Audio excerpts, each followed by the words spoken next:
রাজ্য জুড়ে বিজেপিকে শেষ করার জন্য উঠে পড়ে লেগেছে তৃণমূল। নানা অছিলায় বিজেপি কর্মীদের উপর বারবার হামলা চালানোর অভিযোগ উঠেছে তৃণমূলের বিরুদ্ধে। এবার অভিষেকের খাস তালুক দক্ষিণ 24 পরগনায় বিজেপি করার অপরাধে এক ব্যক্তি ও তার পরিবারের উপর হামলা চালানোর অভিযোগ উঠল তৃণমূলের বিরুদ্ধে। জখম বিজেপি কর্মীর নাম বাপন মণ্ডল। ক্যানিং পূর্ব বিধানসভার জীবনতলা থানার মটের দিঘির ঘটনা।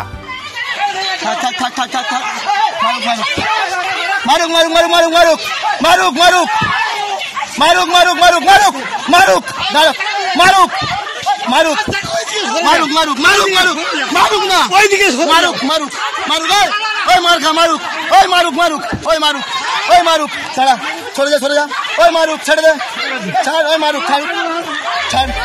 ঘটনায় আহত একই পরিবারের 5 সদস্য।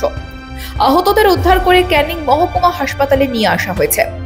এলাকার তৃণমূল কর্মীরা পরিকল্পনা করে এই হামলা চালিয়েছে। ঘটনাকে কেন্দ্র করে উত্তেজনা ছড়ায়। কি বললেন জখম বিজেপি কর্মী বাপন মণ্ডল? আপনার কারণ হচ্ছে আমি দীর্ঘদিন থেকে বিজেপি করি, ঠিক আছে, আমি একটা বিজেপি সক্রিয় কর্মী, আজও বিজেপি করছি, ভবিষ্যতেও বিজেপি করব। বিজেপি করার পরিবর্তে আমার জায়গা দখল করার পরিবর্তে আমি হচ্ছে আইনের সাহায্য নিয়ে আমি ওদের নামে কেস করি।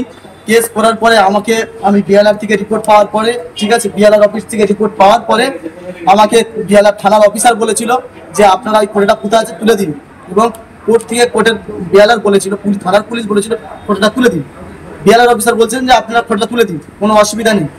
আমার মা আজকে দুপুরবেলা ঘাস পরিষ্কার করতে গিয়ে ওখানে ঘাস হয়ে গেছিল, ঘাস পরিষ্কার করতে গিয়ে এবং পাড়া থেকে টিএমসির লোকেরা দল বেঁধে পাড়ার মেয়েদেরকে ডেকে নিয়ে আসে, পাড়ার ছেলেদের ডেকে নিয়ে এসে আমার বাবার উপরে, আমার ছোট ভাইয়ের উপরে অত্যাচার করে। আমার বৌমার 1 মাস হয়েছে, ডেলিভারি পেশেন্ট, 1 মাস হয়েছে, বাচ্চা হয়েছে, সেই পেটে লাথি মেরেছে।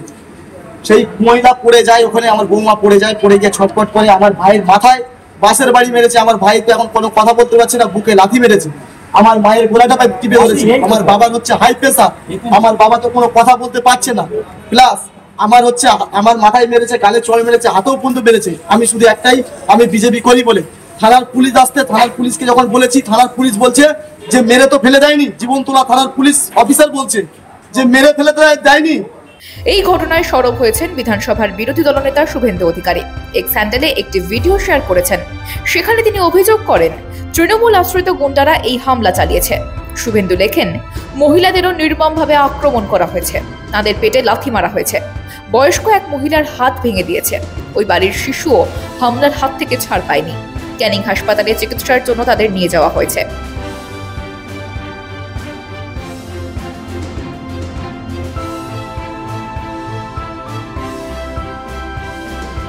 এই ঘটনা নিয়ে তৃণমূল বিধায়ক শওকত মোল্লা কি বললেন? আর মটরদিঘিতে যে ঘটনাটা ঘটেছে, এটা হলো একটা ক্লাবের সঙ্গে এদের দ্বন্দ্ব। ক্লাবের জায়গা দখল করে নিতে চেয়েছিল, ক্লাবের ছেলেরা তার প্রতিবাদ করেছে। আমার কাছে যতটুকু খবর আছে, ক্লাবের 2জন ছেলে তারা এখন হসপিটালে অ্যাডমিশন আছে, মটরদিঘি হসপিটালে।